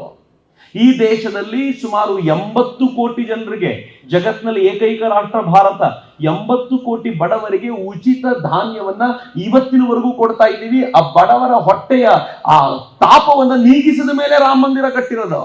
ಯಾರು ಅನ್ನದಾತನಿದ್ದಾನೋ ಅವನಿಗೆ ಪ್ರತಿ ವರ್ಷ 6,000 ರೂಪಾಯಿ ಕೊಟ್ಟ ನಂತರವೇ ಅವನಿಗೆ ರಾಮ ಮಂದಿರವನ್ನ ಕಟ್ಟಿಕೊಡ್ಲಿಕ್ಕೆ ಸಾಧ್ಯ ಆಗಿರೋದು. ಈ ದೇಶದ ಹೆಣ್ಣು ಮಕ್ಕಳೇನು ಬಯಲಿಗೆ ಶೌಚಾಲಯಕ್ಕೆ ಹೋಗ್ತಿದ್ರೋ ಅಂತವರಿಗೆ 11 ಕೋಟಿ ಶೌಚಾಲಯಗಳನ್ನ ನಿರ್ಮಾಣ ಮಾಡಿಕೊಟ್ಟ ನಂತರವೇ ರಾಮನಿಗೆ ಮಂದಿರವನ್ನು ಕಟ್ಟಿರೋದು. ಇವ್ರು ಏನೇನು ಹೇಳ್ತಾರೋ ಅದನ್ನೆಲ್ಲ ಮಾಡಿಯೇ ರಾಮನಿಗೆ ಮಂದಿರ ಕಟ್ಟಿರೋದು. ನಾನು ತಮಾಷೆ ಮಾಡ್ತಿರ್ತೀನಿ, ಬಹಳ ಜನ ಬಂದು ನನ್ನ ಜೊತೆ ಗಲಾಟೆ ಮಾಡ್ತಿರ್ತಾರೆ, ರಾಮನ ಮಂದಿರ ಬದಲು ಹಾಸ್ಪಿಟ್ಲ್ ಕಟ್ಬೋದಿತ್ತಲ್ಲ. ನನ್ನ ಹೇಳಿದ ಹಾಸ್ಪಿಟ್ಲ್ ಕಟ್ಟಿದ್ರೆ ಏನ್ ರಾಯಚೂರು ಅಯೋಧ್ಯೆಗೆ ಹೋಗ್ತಿದ್ರಾ ಚಿಕಿತ್ಸೆ ಕೊಡಿ ಅಂತ? ನಾವಿಲ್ಲೇ ಚಿಕಿತ್ಸೆ ತಗೋಬೇಕು. ನಮಗೆ ಇಲ್ಲೇ ಉಚಿತವಾದ ಚಿಕಿತ್ಸೆ ವ್ಯವಸ್ಥೆ ಮಾಡಿದ್ರೆ ಅದೇ ಭಾಗ್ಯ. ಅದು ಈ ದೇಶದಲ್ಲಿ ಮಾಡಿರೋದ್ರಿಂದ ರಾಮ ಮಂದಿರಕ್ಕೆ ಕೊಡಬೇಕಾದ ಗೌರವವನ್ನು ಕೊಟ್ಟೇ ಆಗಿದೆ. ಮತ್ತೆ ಏನ್ ಅದ್ಭುತ ಅಂತಂದ್ರೆ ಆ ರಾಮ ಮಂದಿರದ ಚಟುವಟಿಕೆಗಳು, ಕಾರ್ಯಗಳು, ಆ ಮಂದಿರದ ನಮ್ಮ ಭಾಗ್ಯ ನೋಡಿ, ಕರ್ನಾಟಕದ ಭಾಗ್ಯ. ಈ ರಾಮ ಮಂದಿರದ ಬಹುಪಾಲು ಕೆಲಸ ಕರ್ನಾಟಕದ್ದೇ. ಬಹುಪಾಲು ಕೆಲಸ ಕಲ್ಲು ಕರ್ನಾಟಕದ್ದು, ಬೇರೆ ಕಡೆಯಿಂದಲೂ ಬಂದಿದೆ, ಆದ್ರೆ ಮೇಜರ್ ಕಲ್ಲು ಬೇಸಿಗೆಲ್ಲ ಹಾಕಿರೋದು ಕರ್ನಾಟಕದ್ದು. ಅನೇಕ ವರ್ಕರ್ಸ್ ಕರ್ನಾಟಕದವರು, ಕೆತ್ತನೆಯ ಕೆಲಸದಲ್ಲಿ ಬಹಳ ಜನ ಕರ್ನಾಟಕದವರು. ಕೊನೆಗೆ ರಾಮನ ಮೂರ್ತಿಗೆ ಕಲ್ಲು ಕರ್ನಾಟಕದ್ದು, ರಾಮನ ಮೂರ್ತಿ ಕೆತ್ತಿದ ಪುಣ್ಯಾತ್ಮ ಕರ್ನಾಟಕದವರು. 3 ಜನ ಬೇರೆ ಬೇರೆಯವರು ಕೆತ್ತಿದ್ರು, ಅದ್ರಲ್ಲಿ 2 ಕರ್ನಾಟಕದವರೇ ಇದ್ರು. ಸೊ ಕರ್ನಾಟಕದ ಆಯ್ಕೆ ಹಂಗಿದೆ. ಬಹಳ ಆಶ್ಚರ್ಯದ ಸಂಗತಿ ಏನ್ ಗೊತ್ತೇನು, ನಾನು ರಾಮ ಮಂದಿರದ ಇನಾಗ್ರೇಷನ್ ಮುಗಿಸ್ಕೊಂಡು ವಾಪಸ್ ಬರ್ತಿದ್ದೆ, ಯಾರೋ ಒಬ್ರು ಏರ್ಪೋರ್ಟ್ ನಲ್ಲಿ ಸಿಕ್ಕಿದ್ರು, ಮಾತಾಡ್ತಾ ನಿಂತಿದ್ದೆ. ಅವ್ರು ಕೇಳಿದ್ರು, ಚಕ್ರವರ್ತಿ ಅವರದ್ದು ಹೂವಿನ ಅಲಂಕಾರ ಹೆಂಗಿತ್ತು? ಎಕ್ಸಲೆಂಟ್, ಬಹಳ ಚೆನ್ನಾಗಿತ್ತು ಸರ್, ಪ್ರತಿ ಎಲೆ ಮೇಲೂ ರಾಮ ರಾಮ ಅಂತ ಬರ್ದಿದ್ದು ನಾನು ನೋಡಿದೆ, ಯಾರೋ ಬಹಳ ಚೆನ್ನಾಗಿ ಮಾಡಿದ್ದಾರೆ ಅಂತಂದ್ರೆ ನಾನೇ ಸರ್ ಅಂದ್ರು. ನಾನಂದ್ರೆ ಬೆಂಗಳೂರಿನವರು ಅಂತಂದಾಗ, ಹೌದು ನನಗೆ ಕಾಂಟ್ರಾಕ್ಟ್ ಸಿಕ್ಕಿತ್ತು, ಪೂರ್ತಿ ಹೂವಿನ ಅಲಂಕಾರ ನಂದೆ ಅಂದಾಗ ನಾನಂದೆ ಶಬಾಷ್, ಕಲ್ಲಿನಿಂದ ಹಿಡಿದು ಅಲಂಕಾರದವರೆಗೂ ಎಲ್ಲವೂ ಕನ್ನಡಿಗರಿಗೆ ಸಿಕ್ಕಿದೆ. ಯಾಕೆ ಅಂದ್ರೆ ರಾಮ ಆಂಜನೇಯನನ್ನು ಬಹಳ ಪ್ರೀತಿಸ್ತಾ ಇದ್ದ ಅನ್ನೋ ಕಾರಣ, ನಮ್ಗೆ ಈ ಭಾಗ್ಯ ಸಿಕ್ತು ಅನ್ನೋ ಕಾರಣ. ಅಂಡ್ ನಮ್ಗೆ ಎಂತ ಪ್ರಧಾನಿ ಸಿಕ್ಕಿದ್ರು ಅಂತಂದ್ರೆ, ಮಿತ್ರ ನನಗೆ ಇಲ್ಲಿಂದ ಒಂದು ನೋಟ್ ಕೂಡ ಕೊಟ್ಟಿದ್ದಾರೆ. ಅಯೋಧ್ಯೆಯ ರಾಮಚಂದ್ರನು ಪೂಜಿಸಿದ ಮೂಲ ರಾಮಚಂದ್ರನ ಪ್ರತಿಮೆಯನ್ನೇ ಶ್ರೀ ಸುಬುಧೇಂದ್ರ ತೀರ್ಥ ಶ್ರೀಪಾದರು ನಿತ್ಯ ಪೂಜಿಸ್ತಾರೆ ಅಂತ ಕೇಳುವಾಗ ನನಗಿನ್ನೂ ಖುಷಿ ಅನಿಸ್ತು, ಕರ್ನಾಟಕದೊಂದಿಗೆ ಕನೆಕ್ಷನ್ ಅಂತ. ಅಂದ್ರೆ ಕರ್ನಾಟಕದ ರಿಲೇಷನ್ ಎಷ್ಟು ಗಂಭೀರವಾಗಿದೆ ಇದ್ರ ಜೊತೆಗೆ ಅಂತ. ಅಂಡ್ ನಮ್ಗೆ ಸಿಕ್ಕಿರುವಂತ ಇವತ್ತಿನ ಪ್ರಧಾನಿಗಳು ಹೆಂಗಿದ್ದಾರೆ ಅಂತಂದ್ರೆ, ನೀವೆಲ್ಲರೂ ಅವತ್ತಿನ ದಿನದ ಕಾರ್ಯಕ್ರಮ ನೋಡಿದ್ದೀರಿ, ಹಿಂಗಾಗಿ ನಾನು ಏನು ಎಕ್ಸ್ಟ್ರಾ ಹೇಳ್ಬೇಕಾದಂತ ಅಗತ್ಯ ಇಲ್ಲ. ಅವತ್ತು ಮಾತಾಡಿದಂತ ಒಬ್ಬ ಸಾಧುಗಳು ವೇದಿಕೆ ಮೇಲೆ ಮಾತನಾಡಿದವರು, ಅವ್ರು ಮಾತನಾಡ್ತಾ ಏನ್ ಹೇಳಿದ್ರು ಅಂತಂದ್ರೆ, 20 ದಿನಗಳ ಹಿಂದೆ ಪ್ರಧಾನಮಂತ್ರಿಗಳು ನಮ್ಮನ್ನು ಪತ್ರ ಬರೆದಿದ್ರು, ನಾನು ರಾಮನ ಪ್ರತಿಷ್ಠಾಪನೆ ಮಾಡಬೇಕು ಅಂತ ಅನ್ಕೊಂಡಿದ್ದೀನಿ, ನೀವೆಲ್ಲ ಹೇಳಿದ್ದೀರಿ, ನಾನು ಏನು ವ್ರತ ಪಾಲಿಸಬೇಕು ಅಂತ. ಅದಕ್ಕೆ ಇವರು ಶಾಸ್ತ್ರಾರ್ಥ ನಡೆಸಿದ್ರಂತ 10-12 ಜನ ಸ್ವಾಮಿಗಳು ಕೂತ್ಕೊಂಡು ಏನೇನ್ ಮಾಡ್ಬೇಕು ನೋಡಿ ಅಂತೇಳಿ, ಒಬ್ಬ ರಾಜನಾದವನು ಪ್ರಾಣ ಪ್ರತಿಷ್ಠೆಗಿಂತ ಮುಂಚೆ ಏನ್ ಮಾಡ್ಬೇಕು ಅಂತ ಹೇಳಿ ಪ್ರಧಾನಮಂತ್ರಿಗಳಿಗಿರುವಂತಹ ಒತ್ತಡವನ್ನು ಗಮನಿಸಿ 3 ದಿನಗಳ ಕಾಲ ಒಪ್ಪತ್ನಲ್ಲಿರಿ, 3 ದಿನ ನೆಲದ ಮೇಲೆ ಮಲ್ಕೊಳ್ಳಿ, ಇಷ್ಟು ಸಾಕು ಅಂದ್ರಂತೆ. ನರೇಂದ್ರ ಮೋದಿ ಅವರು ಉಲ್ಟಾ ಏನ್ ಬರೆದ್ರಂತೆ ಗೊತ್ತಾ ಪತ್ರ? ನಾನು 11 ದಿನ ಉಪವಾಸ ಮಾಡ್ತೀನಿ, ದಿನಕ್ಕೆ 2 ಎಳ್ನೀರು ಕುಡಿತೀನಿ, 11 ದಿನ ನೆಲದ ಮೇಲೆ ಮಲ್ಕೊಳ್ತೀನಿ, ಮತ್ತು 11 ದಿನ ರಾಮ ಓಡಾಡಿದ ಜಾಗಗಳಲ್ಲಿ ಸುತ್ತಾಡ್ತಾ ರಾಮಾಯಣದ ಕಥೆ ಕೇಳ್ತಾ ನನ್ನ ಕೆಲಸವನ್ನು ಮಾಡುವಂತೆ ಮಾಡ್ಕೊಳ್ತೀನಿ, ಇಷ್ಟು ಸಾಕಾಗ್ಬೋದಾ ಅಂತ ಕೇಳಿದ್ರು. ಇದ್ರ ಬಹಳ ಚಂದದ್ದು ಯಾವಾಗ ಅಂತಂದ್ರೆ, ಅವರು ಅವತ್ತಿನ ದಿನ ಪ್ರತಿಷ್ಠೆ ಮುಗಿದ ನಂತರ ನಾನು ಹಾಲು ಕುಡಿಸಿ ನಿಮ್ಮ ಉಪವಾಸ ಬ್ರೇಕ್ ಮಾಡ್ಲಾ ಇವತ್ತು ಅಂತ ಕೇಳಿದ್ರೆ ಸ್ವಾಮೀಜಿಗಳು, ಈ ದೇಶದ ಪ್ರಧಾನಮಂತ್ರಿ ಹೇಳಿದ್ರಂತೆ, ಖಂಡಿತ ಬ್ರೇಕ್ ಮಾಡಿ, ಆದ್ರೆ ಹಾಲು ಕುಡಿಸೋದು ಬೇಡ, ರಾಮನ ಪಾದೋದಕವನ್ನ ಕುಡಿಸಿದ್ರೆ ಅದು ಮಹಾಭಾಗ್ಯ ಅಂತ ಅವ್ರ ಹತ್ರ ಪಾದೋದಕ ಕುಡಿಸ್ಕೊಳ್ತಾರೆ. ಅದು ವೇದಿಕೆ ಮೇಲೆ ನಡೆದು ಬಿಡ್ತದು. ನಾನು ಅದಾದ್ಮೇಲೆ ಏನಾಗಿರ್ಬೋದು ಅಂತ ಸತ್ಯ ಹೇಳಬೇಕು ಅಂದ್ರೆ, ಅಲ್ಲಿದ್ದವರೆಲ್ಲರೂ, ನಾನು ನೋಡ್ತಾ ಇದ್ದೆ ಬಹಳ ಜನರನ್ನ, ಎಲ್ಲರ ಕಣ್ಗಳಲ್ಲೂ ಧಾರಾಕಾರವಾಗಿ ನೀರು ಸುರಿತಾ ಇತ್ತು ಅನೇಕ ಕಾರಣಗಳಿಗೆ. ಒಂದು 500 ವರ್ಷಗಳ ಕಾಲ ಹೋರಾಟ, ನನ್ನ ತಾತ ಇದಕ್ಕೋಸ್ಕರ ಹೋರಾಟ ಮಾಡಿದ್ರು, ನೋಡುವ ಭಾಗ್ಯ ಇಲ್ಲ. ನನ್ನ ತಂದೆ ಇಟ್ಟಿಗೆ ಸಂಗ್ರಹದ ಹೋರಾಟದಲ್ಲಿದ್ರು, ಆದ್ರೆ ಬರ್ತೀಯ ರಾಮ ಮಂದಿರಕ್ಕೆ ಅಂತ ಕೇಳಿದ್ರೆ ಮೈಯಲ್ಲಿ ತ್ರಾಣ ಇಲ್ಲ ಅಂತಾರೆ. ನಾನು ಹೋರಾಟದ ಬಗ್ಗೆ ಮಾತಷ್ಟೇ ಆಡಿರೋದು, ನನ್ನ ಭಾಗ್ಯ ನೋಡ್ರಿ, ರಾಮ ಮಂದಿರ ನೋಡ್ಲಿಕ್ಕೆ ಸಿಕ್ತು ನನಗೆ, ಭಗವಂತ ನನ್ನ ಆಯ್ಕೆ ಮಾಡಿದ್ರಲ್ಲ ಅಂತ ನಾವೆಲ್ಲ ಎಷ್ಟು ಪುಣ್ಯವಂತರು ಅಂತ ನನಗೆ ಈ ಕಾರಣಕ್ಕೆ ಅನ್ಸತ್ತೆ. ಅಲ್ಲಿತ್ತು ಅನೇಕರಿಗೆ ಭಾವ, ಕಣ್ಣಲ್ಲಿ ನೀರು ಸುರಿತಿತ್ತಲ್ಲ. ನಾನು ಸ್ವಾಮೀಜಿಗಳಿಗೆ ಹೆಂಗ್ ಅನ್ಸಿರ್ಬೋದು ಅಂತ ಕೇಳ್ಕೊಂಡ್ರೆ, ಆ ಸ್ವಾಮೀಜಿ ಕಾರ್ಯಕ್ರಮ ಮುಗಿದ ನಂತರ ಏನ್ ಈಗ ಇಂಟರ್ವ್ಯೂ ಕೊಟ್ಟು ಹೇಳ್ತಾರೆ, ನನಗೆ ಪಾದೋದಕ ಕುಡಿಸ್ಬೇಕಾದ್ರೆ ಒಂದು ಪುಟ್ಟ ಮಗುವಿಗೆ ತಾಯಿ ಹಾಲು ಕುಡಿಸ್ಬೇಕಾದ್ರೆ ಏನ್ ಅನ್ಸುತ್ತೋ ಹಂಗ ಅನ್ನಿಸ್ಬಿಡ್ತು ನನಗೆ ಅಂತ. ನಂಗೆ ಬಹಳ ಹೆಮ್ಮೆ ಅನ್ನಿಸ್ತು. ವಾಹ್, ಹೆಂಗೆ ಸಾಧ್ಯ ಆಯ್ತು, ರಾಮ ಹೆಂಗೆ ಈ ಕೆಲಸವನ್ನ ಎಷ್ಟು ಸುಂದರವಾಗಿ ಮಾಡಿಸಿಕೊಂಡ. ಅದಕ್ಕೋಸ್ಕರ ಇಷ್ಟು ದಿನ ಕಾದು 500 ವರ್ಷ ನಮಗೆ ದೊಡ್ಡದು ಅನಿಸ್ಬೋದು, ರಾಮನಿಗೆ ದೊಡ್ಡದಲ್ಲ ರೀ. ರಾಮ ಅಯೋಧ್ಯೆಯಲ್ಲಿ ಎಷ್ಟು ವರ್ಷ ಆಳಿದ ಅಂದ್ರೆ 10,000 ವರ್ಷ ಆಳಿದ್ದಂತೆ. ಯಾವಾಗ ಅವನು ವಾಪಸ್ ಕಾಡಿನಿಂದ ಬಂದ ನಂತರ ಆಳ್ಲಿಕ್ಕಿದ್ದಲ್ಲ, ಅದಾದ್ಮೇಲೆ 10,000 ವರ್ಷ ಆಳಿದ್ದು. ದೇವತೆಗಳಿಗೆ ಟೆನ್ಷನ್ ಶುರುವಾಯ್ತಂತೆ, ಬಿಟ್ಟು ಬರ್ತಾನೋ ಇಲ್ಲ ಈ ಪುಣ್ಯಾತ್ಮ ಅಂತ. ಅವನು ಯುಗಾಂತ್ಯ ಆಗಬೇಕು ಅಂತ ದೇವತೆಗಳನ್ನು ಕಾನ್ಸ್ಪಿರಸಿ ಮಾಡಿ ಫೈನಲಿ ಮೊದಲು ಲಕ್ಷ್ಮಣನ್ ಕಳಿಸಿ, ಲಕ್ಷ್ಮಣನ್ ಬಿಟ್ಟ ರಾಮ ತಾನು ಇರೋದಿಲ್ಲ ಅಂತ ಅವನು ಸರಿಯುನಲ್ಲಿ ತನ್ನನ್ನು ತಾನು ಸಮರ್ಪಿಸಿಕೊಳ್ಳೋ ಎಲ್ಲ ಘಟನೆ ನಡೆಯುತ್ತಲ್ಲ. 10,000 ವರ್ಷ, 10,000 ವರ್ಷಗಳಲ್ಲಿ 500 ವರ್ಷ ರಾಮನಿಗೆ ಯಾವ ಲೆಕ್ಕ? ಹೀಗಾಗಿ ಬಹಳ ದೊಡ್ಡದು ರಾಮನ ದೃಷ್ಟಿಯಿಂದಲ್ಲ, ನಮ್ಮ ದೃಷ್ಟಿಯಿಂದ ಬಹಳ ದೊಡ್ಡದು. ಕಾಯುವಿಕೆ ಇಷ್ಟು ದೀರ್ಘವಾಗಿತ್ತು. ಆ ಸುದೀರ್ಘವಾದ ಕಾಯುವಿಕೆ ಈಗ ಮುಗಿದಿದೆ. ಆದರೆ ಮುಗಿದಿದೆ ಅಂತಂದ್ರೆ ಹೊಸ ಕಾಯಕ ಶುರುವಾಗಿದೆ. ಕಾಯುವಿಕೆ ಮುಗಿದಿದೆ, ಕಾಯಕ ಶುರುವಾಗಿದೆ. ಏನ್ ಕಾಯಕ ಗೊತ್ತೇನು? ರಾಮ ಬಂದಾಯ್ತು, ಇನ್ನು ರಾಮರಾಜ್ಯದ ರೂಪುರೇಷೆ ನಾವು ಯೋಚನೆ ಮಾಡಬೇಕಾಗಿದೆ. ಅದಕ್ಕೆ ತಕ್ಕಂತೆ ನಮ್ಮ ಮುಂದಿನ ಪೀಳಿಗೆಯನ್ನು ತಯಾರು ಮಾಡಬೇಕಾಗಿದೆ. ನಮ್ಮ ಪೀಳಿಗೆ ಮುಗೀತು, ಹೊಸ ಪೀಳಿಗೆ ಹೇಗಿರಬೇಕು ಅಂತಂದ್ರೆ ಈ ರಾಮ ಹೇಳಿಕೊಟ್ಟ, ರಾಮ ನಡೆದು ತೋರಿಸಿದ ದಾರಿಯಲ್ಲಿ ನಡೆಯಬಲ್ಲಂತ ಒಂದು ಶ್ರೇಷ್ಠ ಸಮಾಜವನ್ನು ನಿರ್ಮಾಣ ಮಾಡಬೇಕು. ಕೃಷ್ಣನಂತೆ ರಾಜನೈತಿಕವಾಗಿ ಸಮಾಜವನ್ನ ಶ್ರೇಷ್ಠ ಎತ್ತರಕ್ಕೆ ಕೊಂಡೊಯ್ಯಬಲ್ಲಂತ ಸಮರ್ಥ ಪ್ರಜೆಗಳನ್ನು ಸೃಷ್ಟಿ ಮಾಡುವಂತ ಜವಾಬ್ದಾರಿ ನಮ್ಮೆಲ್ಲರ ಹೆಗಲ ಮೇಲೂ ಇದೆ. ಹೀಗಾಗಿ ರಾಮ ಮಂದಿರ ಆಗಿರೋದು ಒಂದು ಘಟ್ಟ ಆದ್ರೆ ಇಲ್ಲಿಂದ ಬಹಳ ದೊಡ್ಡ ಯಾತ್ರೆ ನಮ್ದು ಶುರುವಾಗಬೇಕಾಗಿದೆ. ಇನ್ನು ಏನಿದ್ರು ಅದು ಭಾರತದ ಕಾಲ ಅನ್ನೋದನ್ನ ನಾವು ಯಾರು ಮರೆಯುವಂತಿಲ್ಲ. ಇಷ್ಟು ದಿನ ಯಾರ್ಯಾರ ಕಾಲ ಇತ್ತೋ ಗೊತ್ತಿಲ್ಲ, ಇನ್ನು ಮುಂದೆ ಭಾರತದ ಕಾಲ. ಸ್ವಾಮಿ ವಿವೇಕಾನಂದರು ಒಂದು ಮಾತು ಹೇಳ್ತಾರೆ, 1000 ಸಲ ಹೇಳಿದ್ದೀನಿ ನಾನು ಅದನ್ನ, ಆದ್ರೆ ಈಗಂತೂ ನನ್ನ ಕಣ್ಮುಂದೆ ಕಾಣ್ತಿದೆ ಇದು. ಸ್ವಾಮೀಜಿ ಹೇಳ್ತಾರೆ, ಭಾರತ ನಾಶವಾಗತ್ತಾ ಅಂತ ಅನೇಕರು ಕೇಳ್ತಾರೆ. ನಾಶವಾಗೋದಿಲ್ಲ. ತಾಯಿ ಭಾರತಿ ತನ್ನ ಸಿಂಹಾಸನದಿಂದ ಕೆಳಗಿಳಿದು ಕೂತಿದ್ದಾಳೆ. ಯಾಕೆ ಅಂದ್ರೆ ನನ್ನ ಮಕ್ಕಳು ನನಗೋಸ್ಕರ ಕೆಲಸನೇ ಮಾಡ್ತಿಲ್ವಲ್ಲ ಅಂತ ಬೇಸರದಿಂದ ಕೂತಿದ್ದಾಳೆ. ಒಮ್ಮೆ ಯಾರಾದ್ರೂ ಎದ್ದು ನಿಂತ್ಕೊಂಡು ಅಮ್ಮ ನಿನಗೋಸ್ಕರ ನಾನು ಇದ್ದೀನಿ ಅಂತ ಹೇಳಿ ನೋಡಿ, ಅವಳು ತನ್ನ ಸಿಂಹಾಸನವನ್ನ ತಾನೇ ಏರಿ ಕೂತ್ಕೋತಾಳೆ. ಇನ್ನೊಂದು ಏನಂತಾರೆ ಗೊತ್ತಾ? ಈ ಬಾರಿ ಏರಿ ಕೂತ್ರೆ ಹೇಗಿರುತ್ತೆ ಅಂತಂದ್ರೆ, ತಾಯಿ ಭಾರತಿ ಕಾಳಿಯಂತೆ ದುರ್ಗೆಯಂತೆ ಮೈ ಕೊಡಲು ಎದ್ದು ನಿಲ್ತಾಳೆ. ತನ್ನ ಸಿಂಹಾಸನವನ್ನ ತಾನೇ ಏರಿ ಕೂತ್ಕೊಳ್ತಾಳೆ.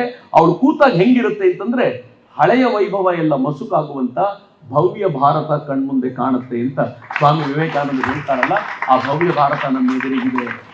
ಮತ್ತೆ ಈ ದೇಶದ ಪ್ರಧಾನಿ ಹೇಳಿದ್ದಾರೆ, ಈಗ 5ನೇ ದೊಡ್ಡ ಶ್ರೀಮಂತ ರಾಷ್ಟ್ರವಾಗಿದ್ದೀವಿ, ಇನ್ನು 2 ವರ್ಷದಲ್ಲಿ 3ನೇ ದೊಡ್ಡ ಶ್ರೀಮಂತ ರಾಷ್ಟ್ರವಾಗ್ತೀವಿ ಅಂತ ಈ ದೇಶದ ಪ್ರಧಾನಿ ಹೇಳ್ತಾರೆ. ಒಂದು ಕಾಲದಲ್ಲಿ ಈ ದೇಶದಲ್ಲಿ 2 ಮೊಬೈಲ್ ಕಂಪನಿಗಳಿದ್ವು ಅಥವಾ ಮೊಬೈಲ್ ಮ್ಯಾನುಫ್ಯಾಕ್ಚರಿಂಗ್ ಫ್ಯಾಕ್ಟರಿಗಳಿದ್ವು. ಇವತ್ತು ಜಗತ್ತಿನ 2ನೇ ದೊಡ್ಡ ಮೊಬೈಲ್ ಎಕ್ಸ್ಪೋರ್ಟರು ಇಂಡಿಯಾ ಆಗಿ ಡೆವಲಪ್ ಆಗಿದೆ. ಇವತ್ತು ಭಾರತ ಹೆಂಗಿದೆ ಅಂತಂದ್ರೆ, ನಾವು ಜಗತ್ತಿನಿಂದ ಶಸ್ತ್ರಗಳನ್ನ ಆಮದು ಮಾಡಿಕೊಳ್ಳುವ ರಾಷ್ಟ್ರವಾಗಿದ್ವಿ. ಇವತ್ತು 16ರಿಂದ 20 ಸಾವಿರ ಕೋಟಿ ರೂಪಾಯಿ ಮೌಲ್ಯದ ಶಸ್ತ್ರಗಳನ್ನ ಎಕ್ಸ್ಪೋರ್ಟ್ ಮಾಡ್ತಿದ್ದೀವಿ. ಒಂದು ಕಾಲದಲ್ಲಿ ನಾವು ಪಾಕಿಸ್ತಾನದ ಮುಂದೆಯೂ ತಲೆ ತಗ್ಗಿಸುವಂತಿದ್ವಿ. ಸರ್ಜಿಕಲ್ ಸ್ಟ್ರೈಕ್, ಏರ್ ಸ್ಟ್ರೈಕ್ ಮಾಡಿದ್ದಲ್ಲದೆ ಅನ್ನೋನ್ ಗನ್ಮ್ಯಾನ್ಗಳು ಪಾಕಿಸ್ತಾನದಲ್ಲೇ ಭಯೋತ್ಪಾದಕರನ್ನ ಹೊಡೆದು ಉರುಳಿಸ್ತಾ ಇರೋದನ್ನು ನೋಡಿದ್ರೆ ಇವತ್ತು ಭಾರತ ಅಗಾಧವಾಗಿ ಬೆಳೆದು ನಿಲ್ಲುವಂತ ಸಾಮರ್ಥ್ಯವನ್ನು ತೋರಿಸ್ತಾ ಇದೆ. ಇವತ್ತು ಭಾರತ ಹೇಗಿದೆ ಅಂತಂದ್ರೆ, ರಷ್ಯಾ ಉಕ್ರೇನ್ ಗಲಾಟೆ ಆಗ್ಲಿ, ಯಮನ್ ಸೌದಿ ಗಲಾಟೆ ಆಗ್ಲಿ, ಭಾರತ ಏನ್ ಹೇಳುತ್ತೆ ಅಂತ ಜಗತ್ತು ಕಾಯ್ತಾ ಕೂತಿರುತ್ತೆ. ಇವತ್ತು ಭಾರತ ಹೆಂಗಿದೆ ಅಂತಂದ್ರೆ, ಜಗತ್ನಲ್ಲಿ 5 ರಾಷ್ಟ್ರ ಮಾತ್ರ ವ್ಯಾಕ್ಸಿನ್ ಕಂಡಿಡಿದ್ರೆ ಅದರಲ್ಲಿ 1 ರಾಷ್ಟ್ರ ಭಾರತವಾಗಿರುತ್ತೆ. ಇದು ಭಾರತದ ಸಾಮರ್ಥ್ಯ. ಇವತ್ತು ಭಾರತ ಹೆಂಗಿದೆ ಅಂತಂದ್ರೆ, ಹಳ್ಳಿಗರು ದಡ್ಡರಿಂದ ತುಂಬಿರುವಂತ ಭಾರತ ಅಂತ ಯಾವ್ದನ್ನ ಕರೀತಿದ್ರು, ಅದೇ ಭಾರತದ ಜನ ಮೊಬೈಲ್ ಕೈಯಲ್ಲಿ ಹಿಡ್ಕೊಂಡು ಬ್ಯಾಂಕ್ ಅನ್ನು ಹ್ಯಾಂಡಲ್ ಮಾಡ್ತಾರೆ. ಜಗತ್ನಲ್ಲಿ ಎಷ್ಟು ಡಿಜಿಟಲ್ ವಹಿವಾಟು ನಡೆಯುತ್ತೋ ಅದರ 50% ವಹಿವಾಟು ಭಾರತ ಒಂದೇ ಮಾಡುತ್ತೆ. ಹೀಗಿರುವ ಭಾರತ ಇದು ಕಾಳಿಯಂತೆ ದುರ್ಗೆಯಂತೆ ಮೈ ಕೊಡವಿ ಎದ್ದು ನಿಂತಿರೋದು 100% ಹೌದು ಅಂತ. ಸೊ ಈಗ ಅವಳು ಏರಿ ಕೂರ್ತಾ ಇದ್ದಾಳೆ. ಕೂರೋ ಸಂದರ್ಭದಲ್ಲಿ ನಿದ್ದೆ ಮಾಡ್ಲಿಕ್ಕೆ ಸಮಯ ನಮಗಿಲ್ಲ ಅಷ್ಟೇ. ಇನ್ನೂ ಮಲಗಿದರೆ ಏಳುವಾಗ ಭಾರತ ಇರೋದಿಲ್ಲ. ಹಿಂಗಾಗಿ ಮಲಗಬಾರದು, ಎದ್ದು ಜಾಗೃತರಾಗಿ ನಡಿಬೇಕಾಗಿದೆ ಅನ್ನೋದಷ್ಟೇ ಕೇಳ್ಕೊಳ್ಬೇಕಾಗಿರುವಂಥದ್ದು. ಸ್ವಾತಂತ್ರ್ಯದ ಹೊಸ್ತಿಲಲ್ಲಿ ಒಂದು ಸಣ್ಣ ಅವಘಡ ನಡೀತು ಅಂತ ನಾವೆಲ್ಲರೂ ಅನ್ಕೋತೀವಿ. ಏನು ಅವಘಡ ಅಂತಂದ್ರೆ, ಸ್ವಾತಂತ್ರ್ಯದ ಹೊಸ್ತಿಲಲ್ಲಿ ಎಲ್ಲರೂ ಹೋರಾಟ ಮಾಡಿದ್ರಲ್ಲ, ಇನ್ನೇನು ಸ್ವಾತಂತ್ರ್ಯ ಬಂದ್ಬಿಡ್ತು, ಉಳಿದವ್ರು ನೋಡ್ಕೊಳ್ತಾರೆ ಅಂತ ಹುಟ್ಟು ಹಾಕೋದನ್ನು ಬಿಟ್ಟುಬಿಟ್ರು ದೋಣಿಗೆ. ಉಳಿದವ್ರು ನೋಡ್ಕೋತಾರೆ. ಅದರ ಪ್ರಾಬ್ಲಮ್ ಏನಾಯ್ತು ಗೊತ್ತಾ? ಈ ಅಲೆಗಳು ಬಡ್ದು ವಾಪಸ್ ಬರ್ತಾವಲ್ಲ, ಆ ದೋಣಿನ ವಾಪಸ್ ಕರ್ಕೊಂಡು ಹೋಗ್ಬಿಟ್ಟು. ಹಿಂಗಾಗಿ 75 ವರ್ಷ ಇಷ್ಟು ಕೆಟ್ಟ ಬದುಕನ್ನು ಬದುಕಿದ್ವಿ ನಾವು. ಈಗ ಭಾರತ ವಿಶ್ವ ಗುರುತ್ವದ ಹೊಸ್ತಿಲಲ್ಲಿ ನಿಂತಿದೆ. ಇಷ್ಟು ದಿನ ಜೀವವನ್ನು ಗಟ್ಟಿಯಾಗಿ ಹಿಡ್ಕೊಂಡಂತ ನಾವು ಆಯ್ತು ಇನ್ನಿವ್ರು ಮಾಡ್ತಾರೆ ಅಂತ ಹೇಳಿ ಹುಟ್ಟು ಹಾಕೋದು ಬಿಟ್ರೆ ಮತ್ತೆ ಅಲೆಗಳು ವಾಪಸ್ ಎಳ್ಕೊಂಡು ಹೋಗ್ಬಿಡ್ತಾವೆ. ಕಷ್ಟಪಟ್ಟಿದ್ದೀವಿ, ಇನ್ನೊಂದು ಸ್ವಲ್ಪ ಹುಟ್ಟು ಹಾಕ್ಬಿಡೋಣ, ದಡಕ್ಕೆ ಸೇರಿಸ್ಬಿಡೋಣ. ಒಮ್ಮೆ ತಾಯಿ ಭಾರತ ವಿಶ್ವಗುರುತ್ವದ ಪಟ್ಟದಲ್ಲಿ ಕೂತ್ರೆ ನಮ್ಗಿನ್ನೇನು ಅಭ್ಯಂತರ ಇಲ್ಲ ಅಂತ ನಾನು ಭಾವಿಸ್ತೀನಿ. ನಾವು ನಮೋ ಬ್ರಿಗೇಡ್ನ ಕಡೆಯಿಂದ ಒಂದು ರಾಮ ಟಂಕೆ ಅಂತ ಮಾಡಿದ್ವಿ. ಯಾರಾದರೂ ಬೇಕಾದವರು ಇದನ್ನು ತಗೋಬಹುದು ಅಂತ ವಿನಂತಿಸ್ಕೊಳ್ಳೋದಷ್ಟೇ. ರಾಮ ಟಂಕೆಯಲ್ಲಿ ಇದು ರಾಮ ಮಂದಿರದ ನೆನಪಿಗೋಸ್ಕರ. ಈ ಟಂಕೆಯಲ್ಲಿ ರಾಮ ಪಟ್ಟಾಭಿಷೇಕ್ತನಾಗಿರುವಂತ ಆ ಚಿತ್ರ, ಹಳೆಯ ಚಿತ್ರ ಅದು. ಅದರ ಹಿಂದೆ ರಾಮ ಮಂದಿರ 2024 ನಮೋ ನಮಃ ಅಂತಿದೆ. ಅದು ಯಾಕೆ ಅಂತ ಎಲ್ರಿಗೂ ಅರ್ಥ ಆಗ್ಬೋದು. ನಮೋ ನಮಃ ಅಂತ ಇದೆ. ಇದನ್ನ ನೆನಪಿಗೆ ಅಂತ ಇಟ್ಕೊಂಡು ಪೂಜಿಸ್ಲಿಕ್ಕೆ ಅಥವಾ ನೆನಪಿಗೂ ಇಟ್ಕೋಬಹುದು. ಯಾರಾದ್ರೂ ಬೇಕಿದ್ರೆ ಕೊನೆಯಲ್ಲಿ ಕೌಂಟರ್ ಅಲ್ಲಿ ನಮ್ಮ ಹುಡುಗರನ್ನ ಕೇಳ್ಬೋದು. ಆದ್ರೆ ಅದು ನನ್ನ ಉದ್ದೇಶ ಅಲ್ಲ. ನನ್ನ ಉದ್ದೇಶ ಇರೋದು ಇಷ್ಟೇ, ಏನು ಅಂತಂದ್ರೆ ರಾಮರಾಜ್ಯದ ಸ್ಥಾಪನೆಗೆ ನಮ್ಮೆಲ್ಲರ ಪ್ರಯತ್ನ ನಿರಂತರವಾಗಿ ಅಗತ್ಯವಿದೆ. ಆ ಪ್ರಯತ್ನದಲ್ಲಿ ನಾವೆಲ್ಲರೂ ಜೊತೆಯಾಗೋಣ ಅಂತ ಅತ್ಯಂತ ಕಳಕಳಿಯಿಂದ ಹಾರೈಸ್ತಾ, ಪರಮ ಪೂಜ್ಯ ಶ್ರೀಗಳ ಕೃಪೆ ಈ ರಾಷ್ಟ್ರದ ಪ್ರತಿಯೊಬ್ಬರ ಮೇಲೂ ಹೀಗೆ ಇರಲಿ ಅಂತ ನಾನು ಪ್ರಾರ್ಥಿಸಿಕೊಳ್ತಾ ನನ್ನ ಮಾತನ್ನ ತಾಯಿ ಭಾರತೀಯ ಪದತಲಕ್ಕೆ ಸಮರ್ಪಿಸ್ತೀನಿ. ಒಂದು ಸಲ ಎರಡೂ ಕೈಗಳನ್ನು ಗಾಳಿಗೆ ಬೀಸಿ ಭಾರತ್ ಮಾತೆಗೆ ಜೈಕಾರ ಹೇಳೋಣ. ಬೋಲೋ ಭಾರತ್ ಮಾತಾ ಕಿ, ಭಾರತ್ ಮಾತಾ ಕಿ, ವಂದೇ ವಂದೇ, ಜೈ ಶ್ರೀರಾಮ್, ಜೈ ಶ್ರೀರಾಮ್, ಜೈ ಶ್ರೀರಾಮ್, ಜೈ. ನ್ಯೂಸ್ ಫಸ್ಟ್, ನಿರ್ಭೀತಿಯಿಂದ ನಿಮ್ಮ ಪರವಾಗಿ.